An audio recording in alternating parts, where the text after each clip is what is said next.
Hello. If you've ever been underestimated, this story is for you. Subscribe to Masked Legends and leave a comment if you're ready to witness the unexpected. The sound of water hitting metal, the sharp smell of detergent, the heat rising from the pavement like an invisible mist. All of it blended into a daily ritual, one that belonged to Washington. A man of quiet steps, steady hands, and eyes that held the silence of someone who had heard too much and said too little. There, in the middle of the city's chaos, he moved like he was somewhere else, like he wasn't just washing cars, but rinsing away thoughts. Every morning, before the restaurant even unlocked its doors, he was already there, Jose in hand, bucket beside him, a worn-out glove on his right hand, washing, rinsing, polishing, with a level of focus that didn't match what most people expected from someone like him. It was a wealthy neighborhood, the kind of place where people are too rushed to say good morning, but always have time to judge. Washington was part of the scenery, like a lamppost or a tree, present but unseen. The waiters would nod at him in passing. The customers wouldn't. Most didn't even know his name. Some pretended they did, just enough to say things like, "Make it shine, Washington. Maybe one day you'll wash a Ferrari, huh?" Laughter. Always the same hollow laughter. He never replied, just glanced sideways, furrowed his brow for half a second, then went back to scrubbing the hood of a black sedan with a quiet kind of precision. A silence that wasn't shame. It was restraint. Those men in crisp suits and expensive watches had no idea, and no interest in knowing, that this car washer had once crossed the ocean, that he spoke other languages, knew maps and books and authors they'd never heard of. But no one asked, and he never told. The street he worked on sat just across from a high-end restaurant, the kind with French menus and waiters wearing earpieces, a hotspot for executives, investors, politicians, and, at times, for men who mistook status for worth. Every Friday, a particular group of businessmen met there, always the same ones, always laughing too loud, drinking too much, treating the world around them like it existed only to serve or amuse. Washington knew them well. He knew the tone they used with staff, the jokes they made when someone was sweeping the sidewalk, and especially the smug remarks they threw at anyone in a uniform. He never reacted. He just squeezed the sponge harder and breathed deeper. That morning, while he rinsed the side of a luxury car, one of them passed by and, without even glancing at him, muttered, "Make sure it's spotless, my man. This car's worth more than your life." The others laughed. Washington didn't. He simply kept scrubbing, as if trying to erase the words, not the dirt. Then, without saying a word, he looked up at the overcast sky between the buildings and thought, as he always did, that no one here had any idea who he really was. The foam slid down the windshield like slow-moving clouds, revealing for a brief second Washington's own reflection.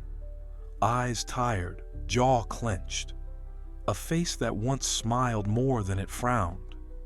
But that version of him lived in a different time, one with snow and silence and German street signs.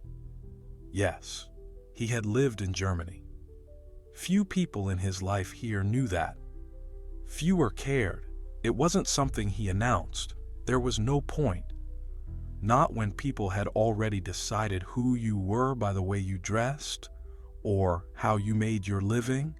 Back then, he was just Washington da Silva, a name that made German professors smile awkwardly during roll call, unsure where the accent went, but he was more than just a name on a scholarship list. He was brilliant, disciplined, curious, a linguistic mind so sharp it had earned him 5 years abroad, fully funded. He still remembered the train rides through frozen landscapes, the smell of old books in the university library, the way native speakers looked at him stunned when he answered in flawless German, his voice calm, deliberate, unmistakably confident. But then came the call. 2 funerals, 1 week apart. Mother, father, the anchor and the lighthouse, gone in a storm he hadn't seen coming. He returned to Brazil with 2 suitcases, a diploma, and no one left to receive him at the airport. What followed was a silent collapse, the kind where everything outside looks intact, but something inside has shattered beyond repair. He tried. For years, he tried. Sent resumes, knocked on doors, attended interviews where people raised eyebrows at his name or asked if he really spoke all those languages. Some didn't believe him. Others smiled politely and never called back. Eventually, he stopped trying. Not out of defeat, but out of clarity. He needed to eat. He needed a roof. He needed dignity. The car wash gig was supposed to be temporary, just a way to get by while he figured things out. But time, like soap, slips through fingers. And so, here he was, 5 years later, watching strangers chew steak through the restaurant windows while he rubbed stains off luxury cars. But he was never bitter, just quiet. Because somewhere deep inside, Washington knew that language is more than words, it's identity. And no one had stripped him of that. He still dreamed in German. He still whispered foreign phrases when no one was around. And most of all, he still listened. That's why, on this particular Friday morning, as the sky threatened rain and the businessmen ordered their usual wine, he heard something that made him freeze. A voice, foreign, sharp, lost, German. And no one in that group understood a single word. The voice cut through the air like a sudden gust of cold wind. Entschuldigen Sie, könnten Sie mir bitte helfen? The tone was polite, but clearly frustrated. Washington paused mid-wipe, his hand still pressed against the hood of a silver Audi. His eyes narrowed, locked onto the group of men gathered near the valet stand. One of them, taller, fair-skinned, dressed in a charcoal suit, looked out of place. His posture rigid, his expression growing more tense by the second. The others, all locals, smiled nervously, gesturing vaguely, offering broken English and awkward shrugs. Washington recognized the signs instantly. Miscommunication, helplessness disguised as confidence. He listened carefully. Ich habe den Vertrag nicht verstanden. Warum ist der Preis plötzlich gestiegen? The man's voice rose. He wasn't being rude, just confused, maybe even betrayed. None of the Brazilians could answer. They stood there, lips parting uselessly, laughing to fill the silence. One finally pulled out a phone, typing into Google Translate, hoping the screen could save face. Washington lowered the cloth, exhaled through his nose. He didn't move yet. He rarely inserted himself into situations. Years of being ignored, or worse, judged, had taught him to stay invisible. But this was different. He took one step forward, then another. And by the time he reached the edge of the valet line, the German executive was already checking his watch. His patience fraying, Washington cleared his throat gently. Guten Morgen, mein Herr. Darf ich vielleicht helfen? The effect was instant. The German man turned sharply, eyes wide. The Brazilian executives froze mid-laugh, as if someone had turned the volume down on reality. Washington stood tall. His uniform was stained. His hands still smelled of soap. But his German? Flawless, calm, commanding. The businessman blinked. Then, slowly, he smiled. Endlich jemand, der mich versteht. The others watched in silence as the two men spoke rapidly, smoothly. Washington translated terms, clarified contract details, explained cultural misunderstandings, all with a posture and precision that didn't belong to a car washer. 10 minutes passed, then 15. And when the conversation ended, the German extended his hand, not just in gratitude, but in respect. Washington shook it firmly, his eyes steady, his heart steady. Behind him, the same group of men who used to mock him now stared in stunned silence. One of them muttered low, "Since when does he speak German?" The answer, of course, was always. That night, after the lot had emptied and the restaurant's lights dimmed behind frosted glass, Washington sat alone on the curb. His hands were dry, cracked from detergent and sun. His back ached, not just from work, but from the weight of years people never saw. He looked up at the stars as he often did, and for the first time in a long time, he allowed himself to remember. He had once walked beneath a different sky, gray, cold, vast. The skyline of Berlin etched in his memory like a forgotten painting. 5 years. He had lived there 5 years on a scholarship he earned with quiet grit, studying literature and linguistics in one of the most demanding universities in Germany. Back then, he was called Professor Zinho by friends, the quiet Brazilian kid who corrected syntax errors like others corrected soccer stats. He loved language, the shape of it, the soul of it. He believed words could build bridges or burn them. But then, life interrupted. A phone call from home. 2 voices gone in 1 week, mother and father. A car crash on a rainy highway outside Belo Horizonte. He returned for the funeral carrying only a suitcase of books, and stayed. Grief had a way of paralyzing motion. Opportunities dried up. Doors that once opened suddenly didn't recognize his knock. He tried. God, he tried. He sent resumes. He wore borrowed suits to interviews. He offered free translation work to companies that ghosted him. Eventually, survival won over pride. The car wash wasn't a dream, but it was a job. And some days that was enough. Until now. Until a foreign tongue had opened a sealed room in him. And someone had finally seen what was inside. That same night, as Washington washed his uniform by hand in the sink of his small rented room, his phone buzzed, an international number. He stared at the screen, water still running. Then he picked up. A deep, familiar voice, the German businessman, spoke warmly, clearly. "I want to meet with you. Tomorrow. Let's talk about your future." Washington didn't speak. His throat tightened. He simply nodded as if the man could see him. Because for the first time in years, he believed that maybe his story wasn't finished. The next morning, the sky was overcast, not gray with sadness, but with something like suspense. Washington stood outside the glass building downtown, his reflection faint in the polished surface.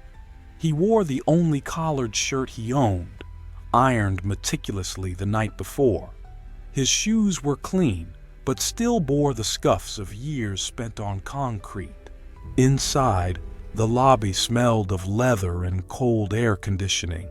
It was a different world, polished, quiet, controlled. The receptionist looked up, and for a moment, almost dismissed him, but then she paused, recognized the name, and stood. "Mr. Weber is expecting you." The elevator ride was silent. Washington stared at the numbers climbing, each floor feeling like a breath held longer than the last. He entered the office. Mr. Weber stood by the window overlooking the city, hands behind his back. "Washington," he said warmly, turning. "I wasn't sure you'd come." "I wasn't sure I'd be allowed in," Washington answered softly. They both smiled. The conversation didn't feel like an interview. It felt like a meeting between equals, separated only by timing and fortune. They spoke in German, fluently, rhythmically, about business, translation, culture, trust. Then English, then Portuguese. Weber asked about Berlin, about his studies, about why he never returned. Washington hesitated. "My parents died," he said simply. "I stayed to bury them, and stayed longer to bury who I was becoming." Weber didn't interrupt. He let the silence breathe. "I didn't have the right connections," Washington continued, "and over time, it just felt safer to disappear." Weber leaned forward. "Well," he said, "maybe it's time you reappear." He slid a folder across the desk. Inside, an offer, full-time translator, competitive salary, relocation package if needed, growth potential, and most of all, respect. Washington stared at the paper. The ink blurred slightly, not from a printing error, but from the tears he refused to let fall. He looked up. "Why me?" Weber answered without hesitation. "Because talent deserves a door, and you held the key the whole time." Outside, the rain had begun to fall, but it felt different now. Less like sorrow, more like renewal. Weeks passed, and Washington's world had shifted in ways he couldn't have imagined. He found himself seated in a sleek, modern office. This time, not as the outsider, but as the official translator for a company that seemed to welcome him into its fold. The same company whose executives had once looked down on him, whose laughter still echoed in his ears. At first, it was surreal. No longer the man who spent his days washing cars in a dusty parking lot. No longer the target of cruel jokes and sideways glances. Now, he wore a suit. He carried a briefcase. He spoke multiple languages, bridging cultures, acting as the silent force behind crucial business deals. But the world around him had not forgotten. It still looked at him with confusion, with questions. In meetings, when his voice echoed fluently through the room, some people looked at him, not with respect, but with something colder, a quiet disbelief. And yet, every time he spoke, the company moved forward. Each word that left his lips was a puzzle piece locking into place. And he, despite their disbelief, was the key to their success. Then, one afternoon, the group of executives who had once mocked him walked into the office. Their expressions unreadable, but their posture stiff, subdued. They didn't recognize him at first. Washington sat there quietly working. One of them, the same man who had once told him to dream of Ferraris, cleared his throat. "Washington," he said. His voice was different now, softer, almost respectful. Washington didn't look up. He continued to work, methodical. They stood there for a moment. You've done a good job," the man finally said. His words were difficult. He clearly hadn't practiced this new humility. Washington nodded slowly. "Thank you," he replied, his voice steady. The man lingered for a moment longer before walking away, his colleagues following, their heads slightly lowered. And for a moment, Washington allowed himself to breathe, to feel the weight of the shift, The way the room now felt different, lighter. The way his role had changed. But he didn't feel triumphant. He felt something quieter, something more profound. He had learned something crucial in those years spent in silence. The truth was not about proving others wrong. It was about proving to yourself that you were capable of more than the world saw in you. As Washington looked out of the office window, watching the city move below, he knew that his journey had just begun. Months passed, and Washington's life had become a series of moments, high-powered meetings, new colleagues, opportunities that seemed to multiply before him. Yet, none of these things could shield him from the quiet undercurrent that gnawed at his heart. He was no longer that young man, staring at the polished chrome of the cars he washed, dreaming of a future. He had stepped into that future, but the price had been heavier than he expected. In the silence of his apartment, Washington looked at the framed photograph on his desk, a picture of his parents, the ones who had raised him with dreams of higher education, of travel, of cultural exchange. They had died too soon, leaving him without a path, without connections, without answers. He felt the weight of their absence on his shoulders. Sitting at his desk late one evening, Washington received an email notification.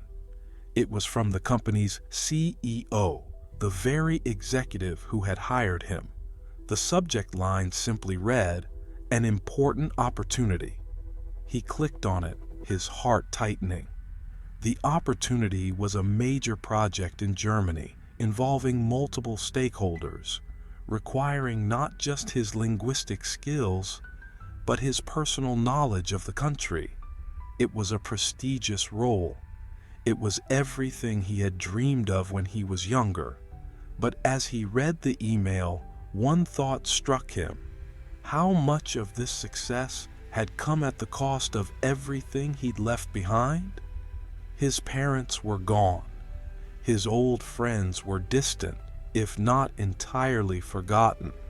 And the life he had built now seemed increasingly disconnected from the one he had once imagined. He wasn't sure whether he should accept. He wasn't sure whether this was truly a victory.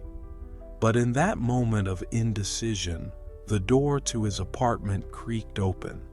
A knock at the door. It was his neighbor.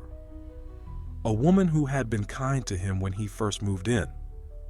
She had seen the old Washington, the quiet man who washed cars, who had nothing. She had no idea of what had happened to him since then. "You all right?" she asked, her face marked by concern.